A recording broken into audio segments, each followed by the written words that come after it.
Hello student, गिरी tutorial के अपने channel में आपका स्वागत है। आज हम चैप्टर जो स्टार्ट करने वाले हैं वो है 12th चैप्टर मैग्नेटिज्म। चलो, मैग्नेटिज्म से पहले हमने इलेक्ट्रोस्टैटिक सीख लिया, तो इलेक्ट्रोस्टैटिक के बहुत सारे कंसेप्ट मैग्नेटिज्म में एनालॉगस है, ये याद रखो, ठीक है। सो जो मैग्नेटिज्म का इंट्रोडक्शन है उसमें हमें इतना पता है कि मैग्नेट के बारे में जो स्टडी किया गया वो 600 बीसी से किया गया, लेकिन उस टाइम पे इतना उनको कुछ पता नहीं था। तो उसके बाद एक साइंटिस्ट आए, विलियम गिलबर्ट्स। उसने प्रॉपरली मैग्नेटिज्म का स्टडी किया या मैग्नेट का स्टडी किया। देन आगे आगे ये स्टडी बढ़ता गया। देन जेम्स क्लार्क मैक्सवेल ने इसका स्टडी किया। उसके ऊपर क्वेश्चन या उससे पहले हांस एवरेस्टर आए थे, उन्होंने इलेक्ट्रिक फील्ड और मैग्नेटिक फील्ड में कनेक्शन होता है ये प्रूव किया कि अगर करंट फ्लो करता है तो उसकी वजह से मैग्नेटिक फील्ड डेवलप होता है। ये एवरेस्टर ने प्रूव किया। उसके बाद जेम्स क्लार्क मैक्सवेल आए, उन्होंने उनके ऊपर इक्वेशन बनाए कि मैग्नेटिक फील्ड और इलेक्ट्रिक फील्ड इन दोनों का कॉम्बिनेशन के इक्वेशन बनाए कि कैसे। देन उसकी वजह से बहुत सारे एप्लीकेशन बनना स्टार्ट हुए, लाइक मोटर, जनरेटर, ये सारे, ठीक है। लेकिन आज हमें क्या सीखना है? सिर्फ मैग्नेटिज्म के बारे में सीखना है। तो अगर आपने इलेक्ट्रोस्टैटिक का अच्छे से स्टडी किया है, लाइक डाइपोल, फोर्स, तो ये सारे कंसेप्ट एनालॉगस मैग्नेटिज्म में आने वाले हैं। चलो, तो मैग्नेटिज्म अगर हमें सीखना है तो पहले हमें मैग्नेट के बारे में पता होना जरूरी है। तो मैग्नेट क्या होता है? तो आपको पता है मैग्नेट को दो पोल होते हैं, ये सारे कंसेप्ट तो पता है। तो एक बार मैग्नेट को रिवाइज कर देते हैं। सो मैग्नेटिज्म में पहला टॉपिक हम मैग्नेट का स्टडी कर रहा है। तो every magnet has two poles call north pole and south pole. तो हर एक मैग्नेट को दो पोल होते हैं, north pole and south pole, ठीक है। Then if the magnet broken into two or more pieces, then each piece behave like a individual magnet. तो अगर हम किसी मैग्नेट को ब्रेक करते हैं छोटे छोटे टुकड़े में, तो हर एक छोटा पीस जो होगा वो मैग्नेट की जैसे बिहेव करेगा, लेकिन उसका स्ट्रेन जो होगा वो कम हो जाएगा, okay, with a weaker magnetic field. तो उसका मैग्नेटिक फील्ड क्या हो जाएगा? तो ये ज्यादा स्ट्रॉन्ग मैग्नेट नहीं रहेगा। जैसे हम मैग्नेट को ब्रेक करेंगे ये वीक मैग्नेट बनते जाएंगे, ठीक है। तो उसके पास मैग्नेटिक प्रॉपर्टी तो रहेगी लेकिन वीक मैग्नेट रहेंगे वो, ठीक है। Then isolated magnetic monopole does not exist. Means magnet के पास सिर्फ नॉर्थ पोल या सिर्फ साउथ पोल, ऐसा हम नहीं, सिंगल पोल नहीं रख सकते। Means magnet is always dipole, north and south. तो नॉर्थ और साउथ को हम सेपरेट नहीं कर सकते, मीन्स मोनोपोल इसमें एग्जिस्ट नहीं करता, okay. Then next, like pole repel each other where as unlike pole attract each other. अगर नॉर्थ के साथ नॉर्थ पोल आ गया तो ये दोनों क्या करेंगे? एक दूसरे को रिपेल करेंगे। या साउथ के साथ साउथ आ गया पोल, दो मैग्नेट के साउथ पोल एक साथ आ गया तो एक दूसरे को क्या करेंगे? रिपेल करेंगे। और नॉर्थ और साउथ एक साथ आ गए तो ये अट्रैक्ट करेंगे। ये क्या करेंगे? अट्रैक्ट करेंगे। So like poles repel each other where as unlike poles attract each other. ये समझ में आ गया? Like poles repel each other और unlike poles attract each other.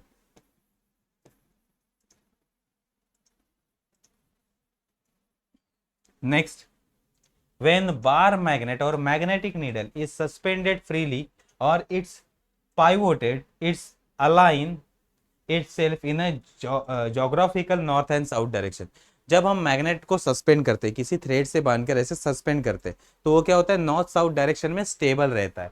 North south direction में स्टेबल रहता है। तो जोग्राफिकल नॉर्थ और साउथ डायरेक्शन में कोई भी मैग्नेट स्टेबल रहता है। तो ये डायरेक्शन दिखाने के भी काम में आता है, जिसका यूज हम कंपास में करते हैं या कंपास निडल में करते हैं। तो ये समझ में आ गया मैग्नेट की प्रॉपर्टी। उसके पास दो पोल्स होते हैं, नॉर्थ एंड साउथ। अगर हम इसको ब्रेक भी करेंगे तो भी मैग्नेट के दो पोल सेपरेट नहीं कर सकते। वापस दो पोल बनेंगे या वापस मैग्नेट बनेगा जिसके पास वीकर मैग्नेटिक फील्ड होगी, okay. Like poles repel each other, unlike poles attract each other.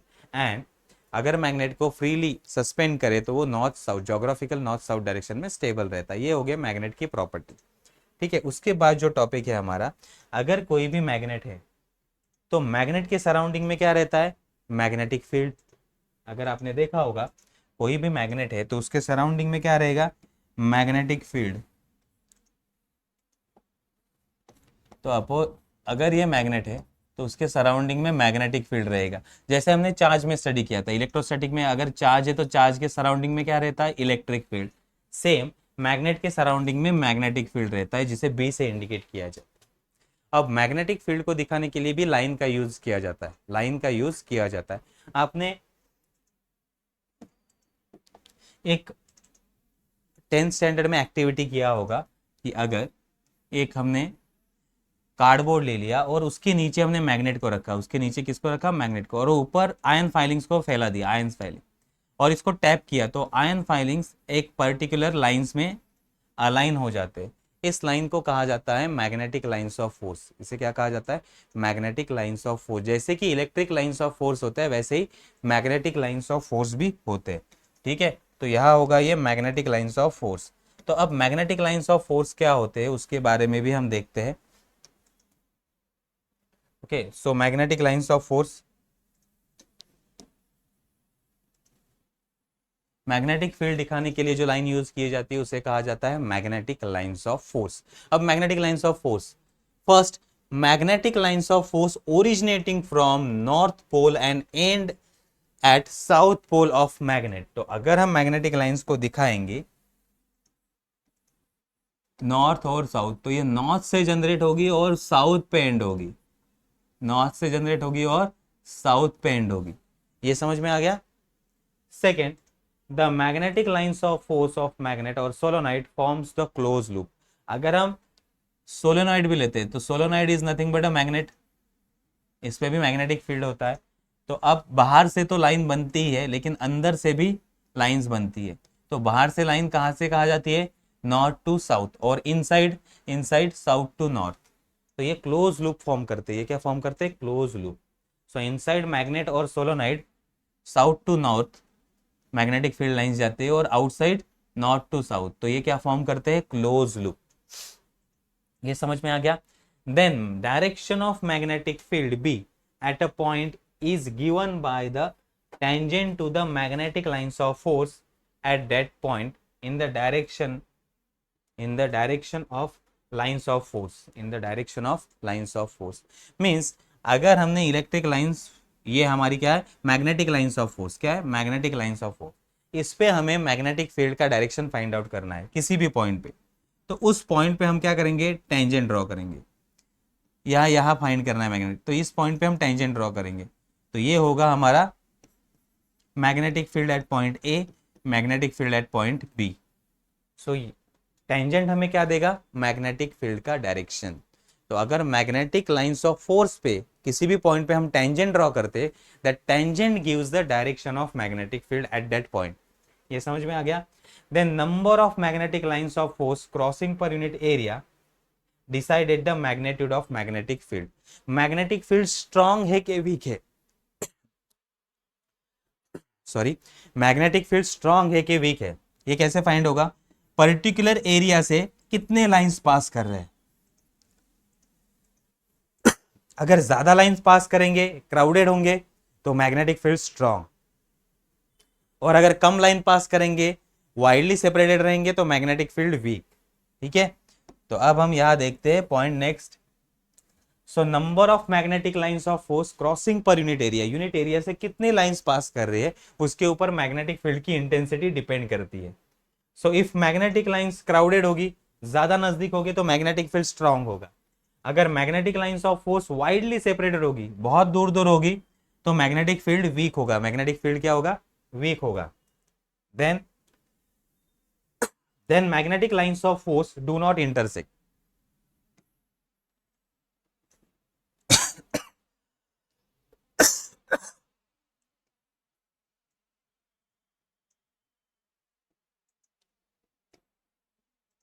अब दो मैग्नेटिक लाइंस ऑफ फोर्स है, डायरेक्शन क्या होता है, north to south, north to south. तो अब देखो इस पॉइंट पे दो डायरेक्शन हो गए, एक तो ये नॉर्थ होगा या फिर ये नॉर्थ होगा, and that is not possible कि एक ही पॉइंट को दो डायरेक्शन, दो नॉर्थ और दो साउथ हो, ऐसा पॉसिबल नहीं है। इसलिए मैग्नेटिक लाइंस ऑफ फोर्स कभी भी इंटरसेक्ट नहीं करते, डू नॉट इंटरसेक्ट। तो ये समझ में आ गया, जैसे इलेक्ट्रिक लाइंस ऑफ फोर्स की प्रॉपर्टी थी, सेम मैग्नेटिक लाइंस की फोर्स की प्रॉपर्टीज है। तो आपको प्रॉपर्टीज समझ में आ गई, हमने प्रॉपर्टीज का स्टडी कर लिया। तो हमने मैग्नेट के बारे में सीख लिया, मैग्नेटिक लाइंस ऑफ फोर्स के बारे में सीख लिया, जैसे कि इलेक्ट्रिक लाइंस ऑफ फोर्स होते हैं, similar magnetic lines of force होते हैं। नेक्स्ट टॉपिक पे आते हैं हम। नेक्स्ट है मैग्नेटिक फ्लक्स। अब हमने इलेक्ट्रिक फ्लक्स का फॉर्मूला तो स्टडी किया है। इलेक्ट्रिक फ्लक्स क्या होता है? Number of lines, number of lines pass करते यूनिट एरिया से, उसे हम क्या कहते हैं? फ्लक्स। तो यहां भी सेम कंसेप्ट होगा। What is magnetic flux?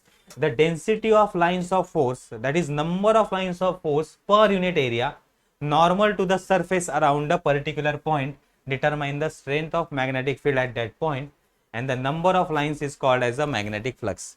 तो अगर हमारे पास यूनिट एरिया है, यह है यूनिट एरिया ds, इसमें से कितनी लाइन पास कर रही है perpendicular to the surface.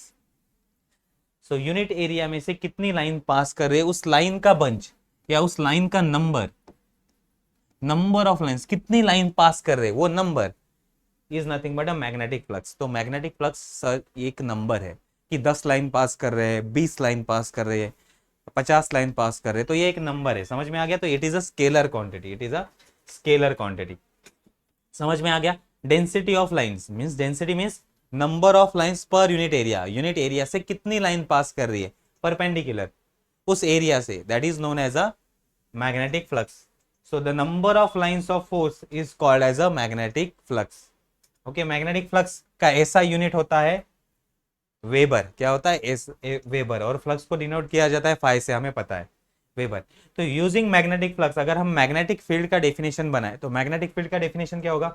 Magnetic field is nothing but a magnetic flux per unit area, magnetic flux per unit area और number of lines per unit area, it is nothing but a magnetic field. अगर line ज्यादा होगी तो magnetic field strong, line कम होगी तो magnetic field weak. ये already हमने देखा है। सो यही formula, that is beta is equal to pi upon A, B is equal to magnetic field, B is equal to pi upon A. So समझ में आ गया? मैग्नेटिक फील्ड का definition, magnetic flux upon area. Flux को phi से indicate किया जाता है, एरिया को ए से, therefore B is equal to, formula क्या आया? पाई बाय ए। सो ऐसा यूनिट क्या होगा मैग्नेटिक फील्ड का? ऐसा यूनिट होगा मैग्नेटिक फील्ड का वेबर पर मीटर स्क्वायर। क्या होगा? Weber per metre square. और इसी को कहा जाता है टेस्ला। इसी को क्या कहा जाता है? टेस्ला। सो ऐसा unit of magnetic field is weber per metre square और इसी को कहा जाता है टेस्ला। दूसरा एक यूनिट है मैग्नेटिक फील्ड का gauss. So 1 tesla is equal to 10⁴ gauss. तो ये रिलेशन है दोनों में कि 1 टेस्ला और गॉस क्या होता है। सो दूसरा एक यूनिट होता है gauss. So 1 tesla is nothing but 10⁴ gauss. ये कन्वर्जिंग फैक्टर है। तो ये समझ में आ गया? So weber per metre square is nothing but a tesla. और ये हो गया मैग्नेटिक फ्लक्स और मैग्नेटिक फील्ड के बारे में। समझ में आ गया? अब आते हैं नेक्स्ट पॉइंट पे, द बार मैग्नेट। अब बार मैग्नेट किसे कहेंगे? तो बार मैग्नेट के बारे में हम स्टडी करते हैं। ऐसा जो मैग्नेट होता है, ओके, रेक्टेंगल शेप वाला या रॉड वाला, रेक्टेंगल वाला, उसे कहा जाता है बार मैग्नेट। अब बार मैग्नेट, अब हमने एक बार मैग्नेट लिया है, उस बार मैग्नेट के पास नॉर्थ पोल होगा और साउथ पोल होगा। तो अब इस पोल के पास स्ट्रेंथ होता है, जैसे ये पोल मैग्नेट किसी मेटल के नजदीक जाएगा तो ये अट्रैक्ट करेगा। तो एक अट्रैक्ट करता है मीन्स उसके पास स्ट्रेंथ होता है, उस स्ट्रेंथ को कहा जाता है पोल स्ट्रेंथ। तो हम कहते हैं कि bar magnet having a pole strength +m and -m at north pole and south pole. तो नॉर्थ पोल की स्ट्रेंथ कितनी होती है? +qm। हम लिखेंगे +qm।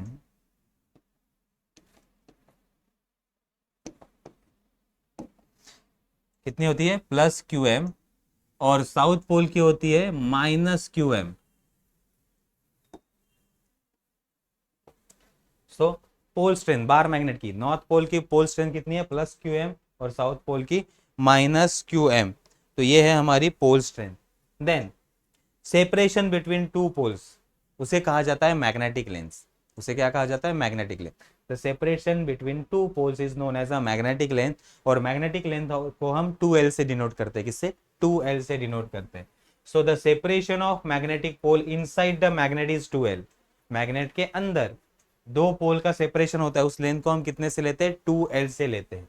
Then the bar magnet has two poles with equal and opposite pole strength is called magnetic dipole।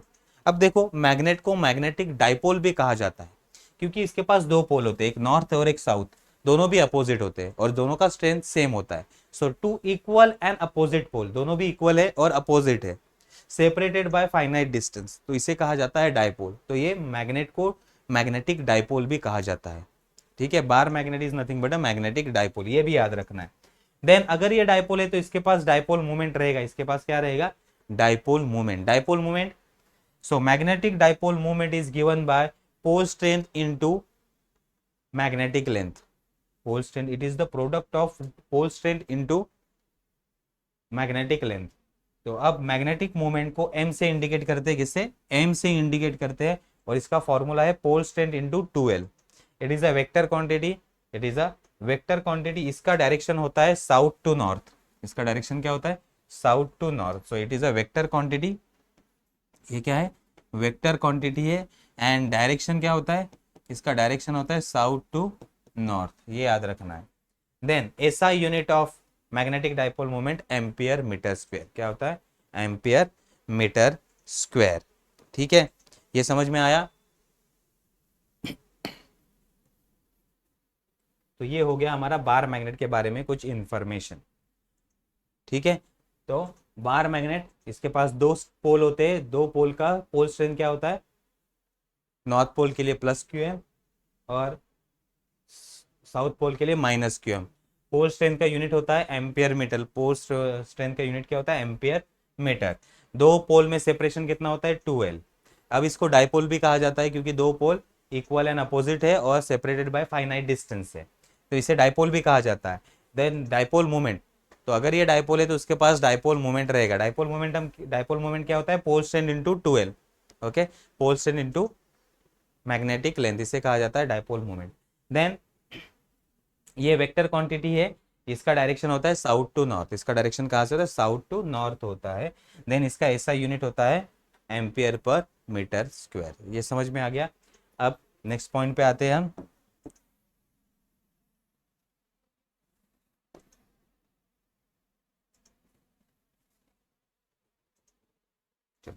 अब आते हैं कुछ नेक्स्ट पॉइंट पे।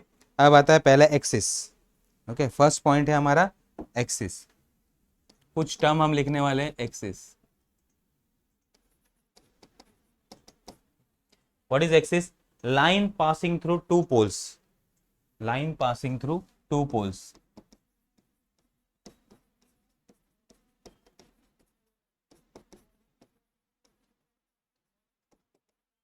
टू पोल्स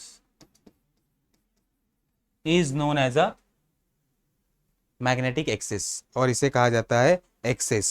सो तो यहां बार मैग्नेट से दो पोल से पास होने वाली लाइन को हम क्या कहते हैं, मैग्नेटिक एक्सिस। सो यहां सिर्फ एक ही एक्सिस रहेगा, ओनली वन एक्सिस, क्योंकि अगर बार मैग्नेट है, ये अगर बार मैग्नेट है तो उसमें से एक ही लाइन पास करेगी सेंटर से, तो कितना होता है, एक्सिस सिर्फ एक ही होता है। ठीक है, देन आते हैं इक्वेटर पे, देन आते हैं second equator.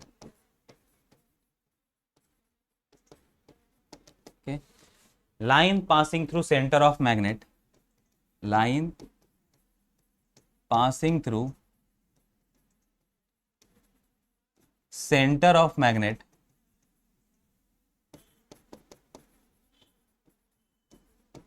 And perpendicular to, short में लिख रहा हूं, and perpendicular to axis, perpendicular to axis is known as a equator. तो देखो ये सेंटर से पास होने वाली लाइन, सेंटर से पास होने वाली लाइन और एक्सिस को परपेंडिकुलर है, एक्सिस को परपेंडिकुलर है, तो ऐसी लाइन को हम क्या कहते हैं, इक्वेटर। अब इक्वेटर देखो बहुत सारे हो सकते हैं, इक्वेटर बहुत सारे हो सकते हैं। ठीक है, अब हमारे पास ये मैग्नेट है तो ये भी एक इक्वेटर हो गया, इसको ऐसे टर्न किया, ये भी एक इक्वेटर हो गया, ऐसे टर्न किया, ये भी एक इक्वेटर हो गया। देखो ये हमारा मैग्नेट है, ये हमारा मैग्नेट है, तो यहाँ एक इक्वेटर हो गया, ऐसा भी एक इक्वेटर होगा, इस तरह से भी एक इक्वेटर हो गया, तो ऐसे बहुत सारे इक्वेटर होंगे, तो एक ही इक्वेटर नहीं होगा, तो इनफाइनाइट इक्वेटर होते हैं। ठीक है, तो बहुत सारे इक्वेटर बार मैग्नेट से पास हो सकते हैं। तो देखो अगर ये हमारा बार मैग्नेट है तो ये एक इक्वेटर, सामने से एक इक्वेटर आएगा, क्रॉस में एक इक्वेटर रहेगा, तो अगर ऐसे सारे इक्वेटर को हम कलेक्ट करेंगे तो एक प्लेन बनेगा, तो इस प्लेन को कहा जाता है equatorial plane. Equatorial plane.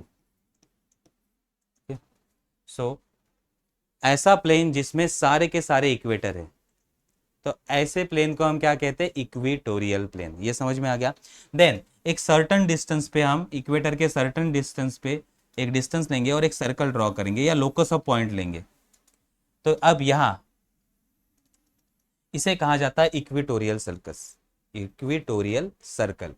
Okay, अब सेंटर से हमने एक्सिस पे एक सर्टन डिस्टेंस पे ऐसे सारे पॉइंट कलेक्ट कर लिए जो इक्वल डिस्टेंस पे, सेंटर से कहा है इक्वल डिस्टेंस पे, इक्वेटोरियल प्लेन पे। तो ये जो सर्कल बनेगा इसे कहेंगे हम इक्वेटोरियल सर्कल। अब ये इक्वेटोरियल सर्कल कहाँ से पास होता है, तो अर्थ के लिए काम आता है। अर्थ भी मैग्नेट है, अर्थ भी क्या है, मैग्नेट है। तो अर्थ से जो पास होता है सर्कल उसे हम कहते हैं इक्वेटोरियल लाइन। तो ये equatorial line is nothing but this circle. तो मैग्नेट के इक्वेटर से इक्वल डिस्टेंस से के सारे पॉइंट अगर हम कलेक्ट करेंगे तो क्या बनेगा, इक्वेटोरियल सर्कल या इक्वेटोरियल लाइन बनेगा। ठीक है, तो इसे को हम इक्वेटोरियल लाइन कहते हैं। तो ये समझ में आ गया।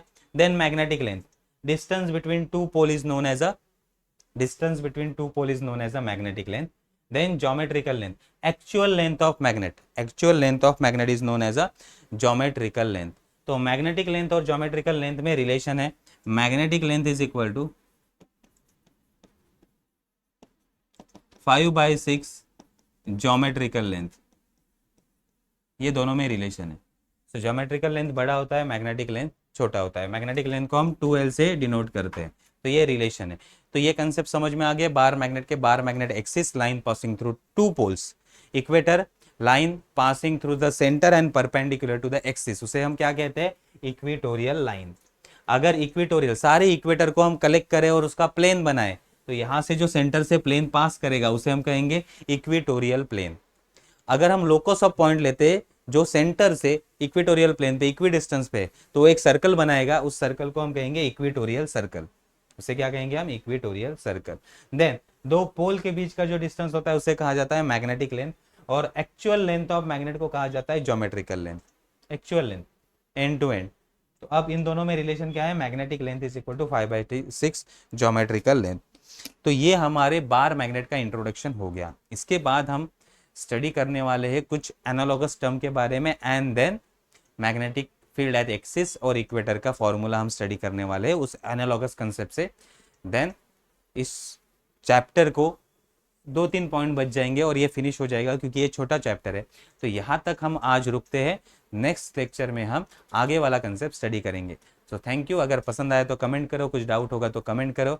मिलते हैं नेक्स्ट लेक्चर में। Okay, bye bye.